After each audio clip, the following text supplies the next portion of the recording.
এটা আল্লাহর জমিনের সবচেয়ে গর্হিত, সবচেয়ে জঘন্য অপরাধগুলোর মধ্য থেকে একটা।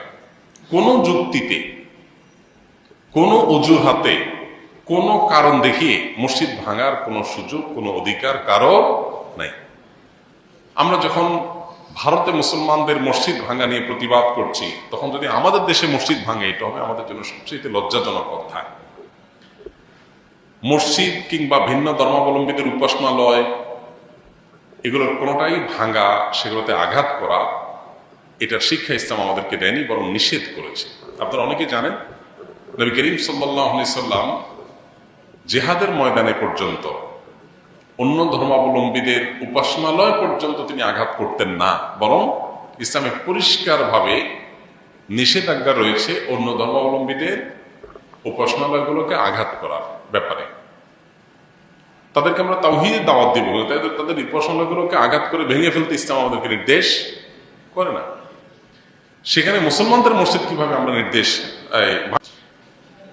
কেউ যদি কোনো ভুল করে, কোনো বাড়াবাড়ি করে, তার প্রতিকারের আপনি বহু পথ অবলম্বন করতে পারেন। তারপরে আল্লাহর ঘরে আঘাত করতে পারেন না, আল্লাহর ঘর তো আল্লাহর ঘর।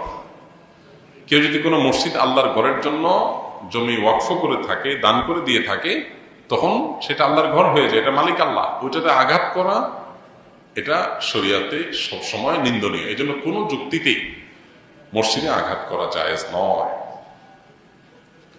আমরা নবী সাল্লাল্লাহু আলাইহি সাল্লামের সিরাতের কথা জানি। কেউ যদি কোনো উপাসনালয়ে, কোনো গির্জা প্যাগোডাতে আশ্রয় নেয়, তাকে নবী সাল্লাল্লাহু আলাইহি সাল্লাম ইবাদতরত অবস্থায় থাকে, তাকে হত্যা করতে নবী সাল্লাল্লাহু আলাইহি সাল্লাম নিষেধ করেছেন। তাহলে অন্য ধর্মাবলম্বীদের ব্যাপারে যদি আমাদের এই অবস্থান থাকে, তাহলে আমার মুসলমান ভাই তার সাথে ভিন্ন চিন্তা, ভিন্ন আকীদা, ভিন্ন বিশ্বাস এর কারণে মত পার্থক্য থাকতে পারে। এমনকি কেউ কোনো ক্ষেত্রে বাড়াবাড়ি করতে পারে, সীমা লঙ্ঘন করতে পারে, কোনো ভুল করতে পারে, সেটার হাজারটা সমাধানের পথ আমরা বের করতে পারি। তাই বলে মসজিদে আঘাত করা, এটা কখনো সমাধান হতে পারে না।